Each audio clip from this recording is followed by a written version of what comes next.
I'm going to be teaching you guys your very first tutorial in the C programming language. Now C is a little different than C++. It came out before C++, but due to a high demand of people wanting me to teach this language, here I am teaching it. So the first thing I need you guys to do is open your compiler. I'm using my dev C++ compiler, and if you guys don't know how to get this, I already made a tutorial on how to download this compiler and test to see if it's running, and I will include that tutorial on the right side of your screen in the description box. So if you guys don't have a compiler yet, just click on that link and it will teach you how to download and test your C++ compiler.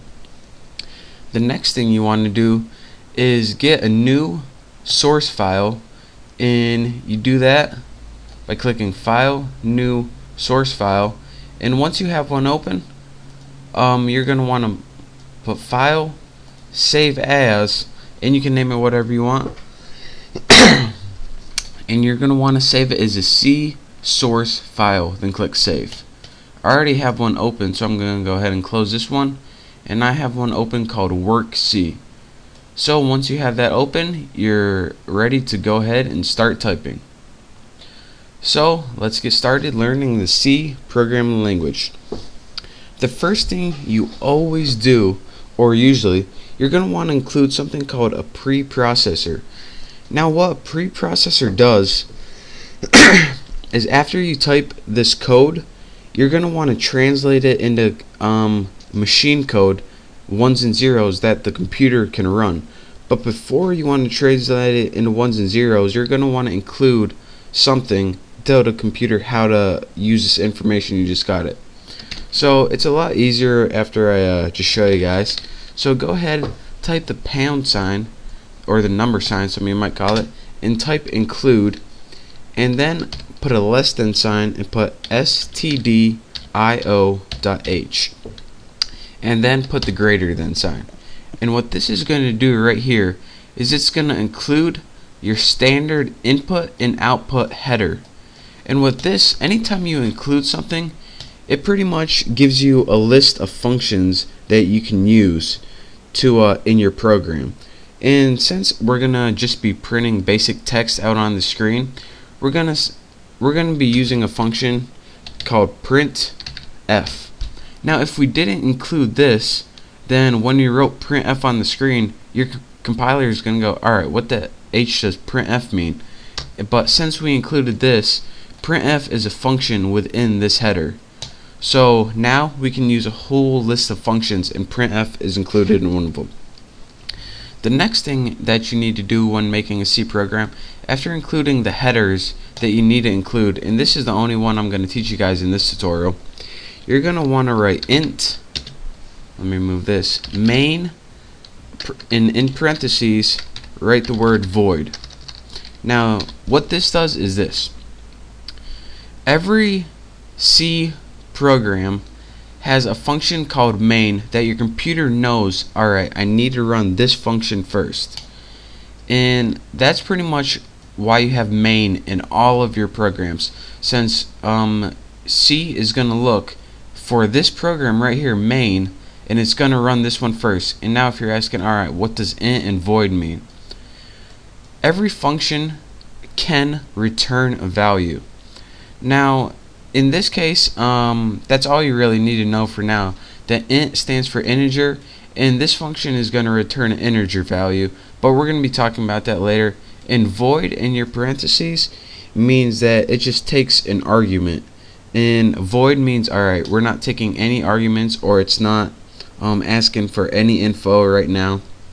So again, the only thing you really need to know off of all this is pretty much that main is the first thing that C looks for. These are the functions that we're going to have the printf function, and that's included in this. This is why we're able to use that. And this other stuff I'm going to be teaching you guys in other tutorials, but I just need to have it in this one. But I'll be going into depth in it in later tutorials, so make sure to check along there. Alright. And again, as I said, main is the first function that C looks for. And if you say, alright, what's a function? A function is pretty much just a set of instructions that you tell your computer what to do. And all of the instructions go in curly braces right here. You have an opening brace and a closing curly brace, and anything you type inside it is pretty much the instructions. So this main is pretty much like a recipe, and what we're going to be typing in here is like a step-by-step of what to do. So the first thing we want to do is output just basic text on the screen that says hello world.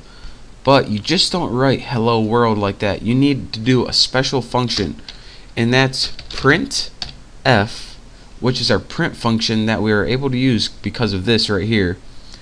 And then in your parentheses you have to add 2 double quotes, and inside here you write hello world. In the double quotations right here, this tells C that it's a string of text. So that's why we're able to write hello world in your printf function. And after every single statement you need a semicolon. So again, write printf, and this either means like print file or print function or something like that. I don't know what it is, but it's printf. In your parentheses add quotation marks, and then write hello world, and you have to end every single statement with a semicolon, and the semicolon means alright, see, this is the end of your instruction, you can move on to the next line. And after this, here, I'm going to show you guys what this does right here. If you execute, compile and run, it's going to compile, and it takes a little bit to compile, and then a box, I don't know if you guys can see it on YouTube, but a box is just going to flash up on your screen real quick. It just did. And this is because in C, your computer automatically knows, alright, run all this, and when it's done, I want you just to exit the program. But we're like, hey, we want to see actually what we just did. So we're going to want to include another function, and that's get ch. And all this stands for is get character. Now this is useful when you sometimes when you like want to input data in you're gonna want to save it, like if it says enter your name, you're gonna want to save it and stuff. But for this function right here, we're just gonna say, alright, print hello world on the screen, and we just want you to get a character, not for any information purposes, but we just want you to wait, pause, and wait for us to type any letter on the screen, just so we can see what we actually did. So let me execute this, compile and run, and after it compiles, as you guys can see, here's our program that just compiled and ran. Instead of just running all this and exiting, see this little blinking line right there? That means it's waiting for us to get a character. That's what that little blinking line means. So whenever I press anything on my keyboard, let me press H, that's when it goes on to the rest of the code and it exits the program. So this is your very first program right here.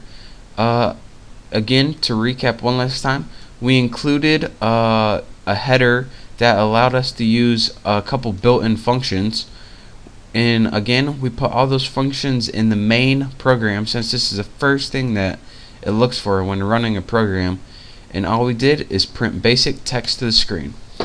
So in the next tutorial, I don't know what I'm going to be teaching you guys, but it's most likely going to be awesome. So again, I'll be making a bunch of these tutorials, so if you want to learn C, check out the rest of these tutorials. Make sure to subscribe to my channel. Thank you guys for watching, and I'll see you next time. Thanks.